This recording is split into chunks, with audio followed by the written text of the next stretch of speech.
Hello and welcome to Steam Powered PD. I'm here today with Will Backman from the Waterville Public Schools. Welcome, Will. Hi, nice to hang out with you today. Yeah, fantastic. So we've been talking with different school districts around the state, and so today we're not too far away from Newport. So what's going on in your district? Well, I think like a lot of other people, it's different things to different people and different households and different grade levels, and it's very odd. I think for the first couple weeks, we were just trying to get our bearings.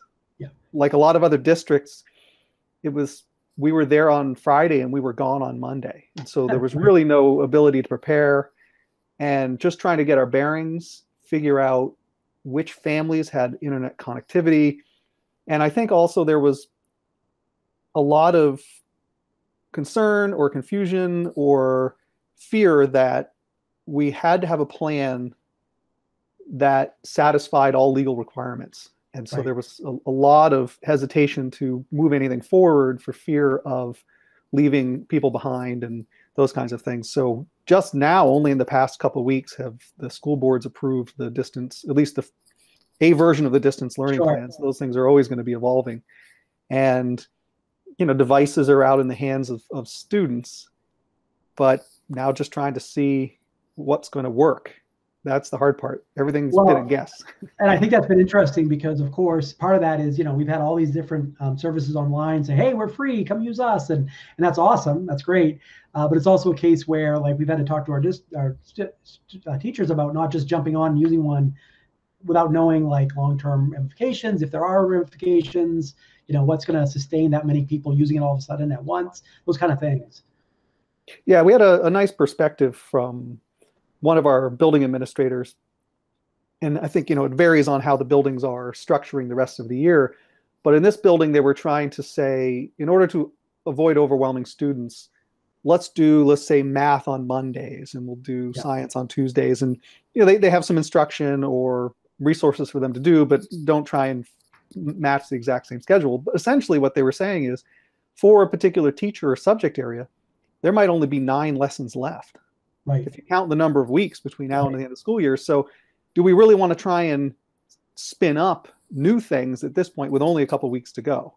Yeah. Obviously, we're still not quite sure what the fall is going to look like. And I'm just trying to pretend right now that everything's going to return to normal or normal-ish. But, so how do you essentially rework and revamp everything for what is in reality a very short period of time?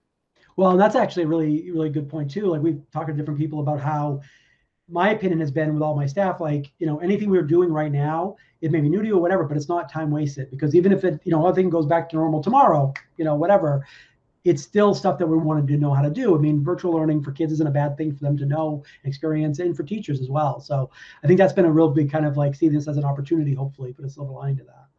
Yeah, and that's why we have been trying to nudge the teachers toward resources and classroom tools that are already in use in the district. So for example, while a lot of teachers have been using Google Classroom, not all have been. Yeah. So saying, hey, if you get into Google Classroom now, that will serve you well even after we return, just as a way of structuring your class and a way of getting information out to your students. And so we hope that, the lemonade to be made from this lemon is that there'll be a lot more people familiar with these tools. And for us, the hope too is by unifying these tools, particularly for students at the higher grade levels that have lots of different teachers, instead of having one teacher on Homework Hero and another teacher on Edmodo and another teacher on this, which, in a particular week is a lot of different tools to learn. We do hope that we can unify that a bit. We haven't taken a hard line. We want to make sure that the best tool for the job can be used, but where possible, also think about the complexity for the students and the families. No, I think it's really important. We've, from a tech perspective, like anybody that's asked us, all we've asked basically is like, hey, just let us know. And if it's a perfect tool for what you're trying to do and we know about it and it's cool, awesome, go for it. We're never looking to say no, but sometimes it's a case of they don't realize, oh, you want to do that thing? Well, guess what? This will do it that way better. Like, you just didn't know about it. And so hopefully it's that kind of give and take. And more so than ever, again, because of the situation, staff is very receptive to that. Like, hey, this is what I want to do. this is what I'm going to use, but what do you think? Like, kind of throwing it out there. That was really the purpose initially of this kind of doing these hangouts is with different people, is just to have conversations about what's working and what seems not to be, and that kind of thing. We had a lot of teachers initially at certain places. I was concerned with certain individual services online, just because all of a sudden they're free, they're going to be hit by numbers they've never been seen before, as far as like state, countrywide or worldwide or whatever. So I was really, a little bit hesitant at first about committing to any systems that couldn't handle the load. And then 2 weeks later telling parents, well, guess what, we're not using A anymore, now we have to use B, and trying to do that kind of thing. So we took that a little bit slower maybe than we could have, I suppose, but I think it was worth it. Yeah, another thing that all of these free or free for now services throwing themselves at us has done is it caused us to ramp up our conversations with teachers about student data privacy. Yeah, and also saying, hey, we'd love to work with you and review the terms of service with you, and discovering things like everything you upload for your worksheets now becomes sub-licensed in perpetuity for us to sell, and other kinds of things. And that's as we try and rush into these solutions, also remembering that we got to be careful what we're agreeing to when we agree to that. No, I think it's important. And I have had, it's been great because I've had more teachers share with me like, hey, what do you think of this? And like asking those questions they never will have probably even questioned before. They just click, yeah, accept, whatever, and move on. But now they're actually thinking about those kind of things and asking questions about them. So again, I think the silver lining, long term with this will be that kind of, follow, being like, okay, be more mindful about this stuff going into it, not just kind of jump in, without thinking about it. So it's been great. Yeah. What have you found? Now you're K-12, or I know you work at high school, but you.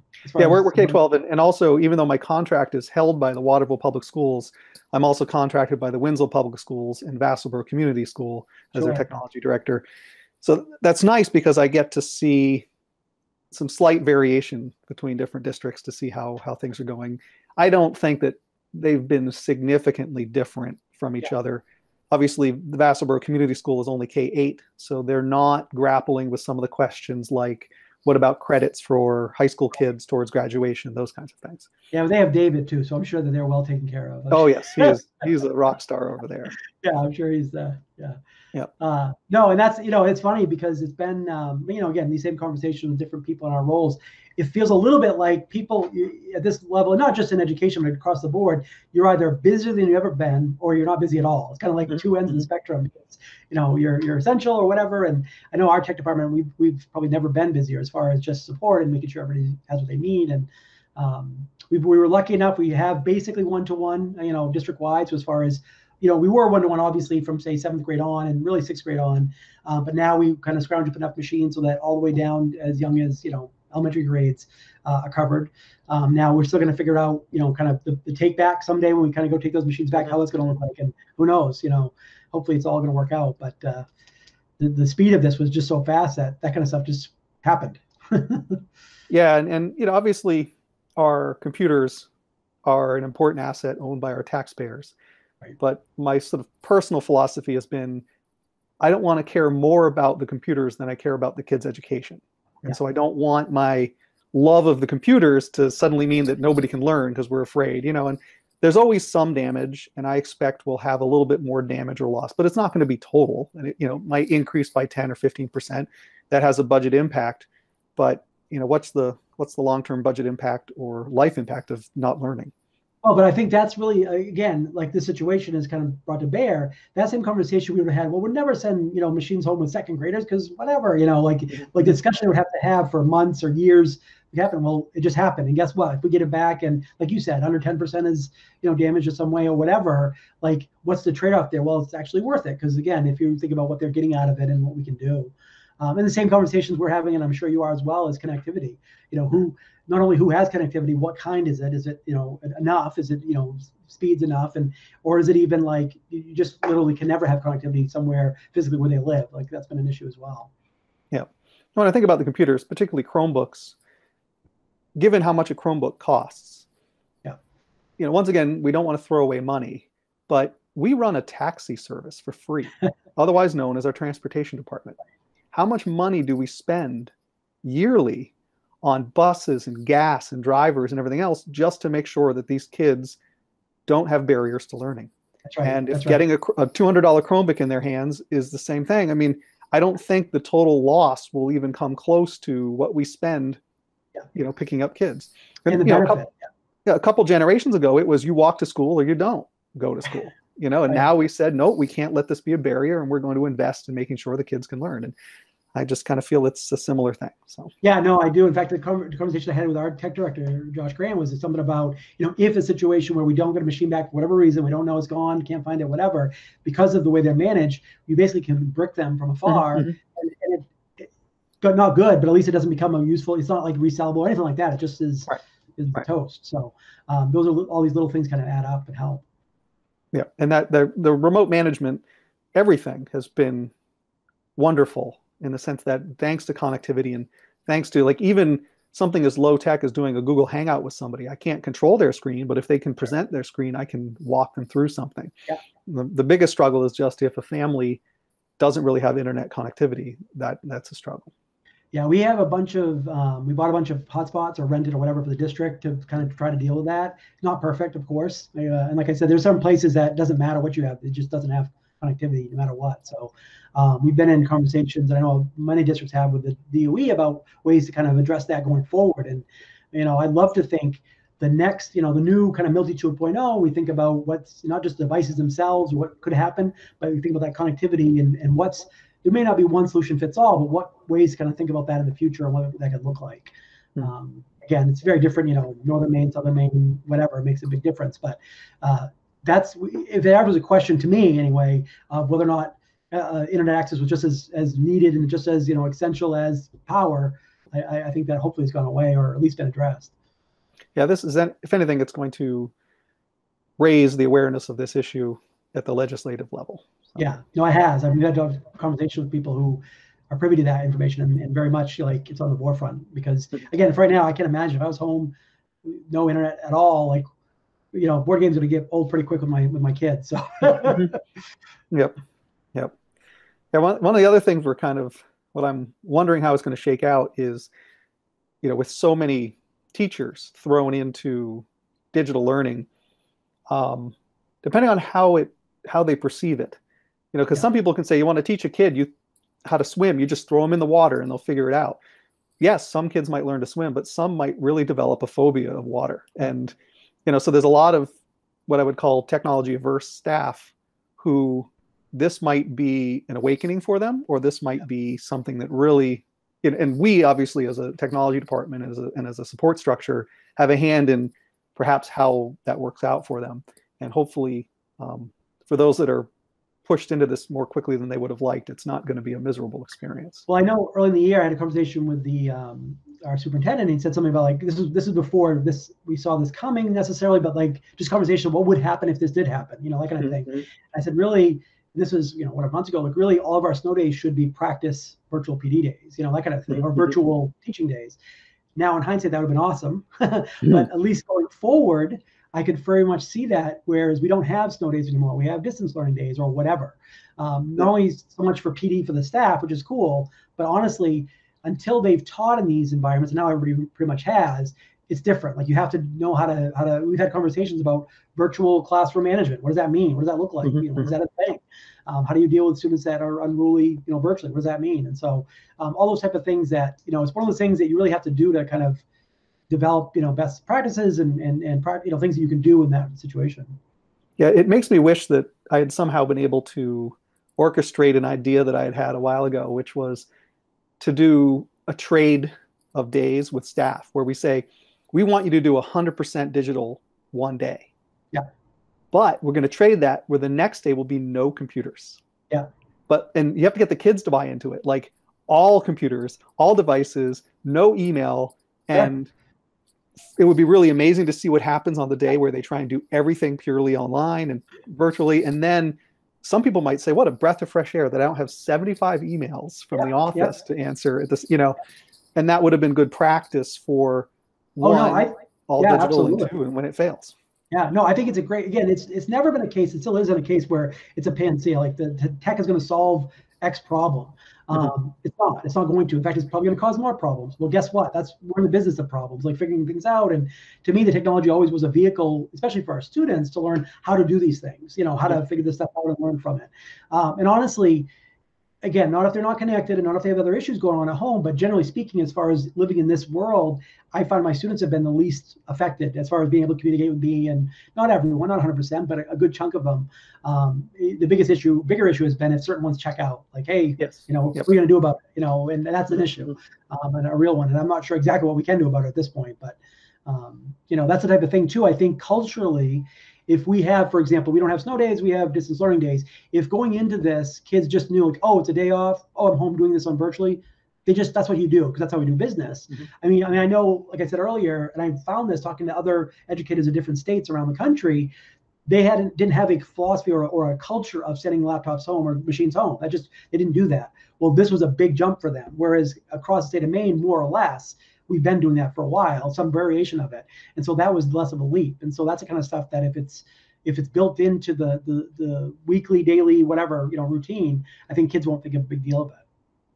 Yeah, I know for me as a teacher, because I also teach at the University of Maine at Augusta, a short hiatus from in class was not very disruptive. But when we moved primarily to online learning, I discovered that I'm a fairly gregarious person anyway, and I like people. And while I love the subject, I enjoy the students. Sure, and not having them there with me took a lot of the joy out of the job. Yeah. And that to me, I think, and it may be the same thing for the kids, learning without the environment of school and without seeing their friends. There may be a whole bunch of positive associations with learning that when you take those away and all you're left with is slogging through factoring polynomials or whatever, it's hard to make that happen. Yeah, no, I 100% agree with that. I think that's part of, like I said, the tech for this, we could have done this 10 years ago, virtually. In some capacity. There's a reason why we haven't. It's not just because of inertia. It's also because there is a reality of having, face-to-face, interactions. The reason why you spend 10 times as much for a glass of alcohol at a bar is not because the drink is any better. It's because of the environment. You're there with other people. And so if you're able to meet with kids and again and have that the human component of that as far as like body language, that kind of stuff. I don't know. It's been interesting with my students as far as who like more so than ever, we get together and we let them have chat time, basically just talk with each other. And they might do that in a classroom, but maybe I just didn't pick up on it. I'm very much picking up on it here. Just checking in with each other. Hey, how's it going? Oh, blah, blah, blah, whatever, letting them kind of just chat, just talk and interact. And that's huge. Again, it doesn't seem like a big deal, but it really is. Yeah. Yeah. But it also reminds us what a school is, That's right. And the very narrow view of it as a place where you do the 3 R's versus, all that other stuff, which, as a community center and a place that we grow people and turn them into hopefully good adults. Well, I definitely feel, post-COVID, whatever that looks like, teachers and educators in general are going to be kind of looked on probably hopefully more highly than ever have as far as parents who are kind of stuck home with their kids. I joke with my own boys because I have two boys, and initially one of their cousin was asking me, oh, that's no fair. You're stuck in, how's that going? You're stuck in there with them. I said, oh no, they're stuck in there with me. As a teacher, I get to do all kinds of stuff with them that they're probably not used to. So, but it's been all right. It's been all right.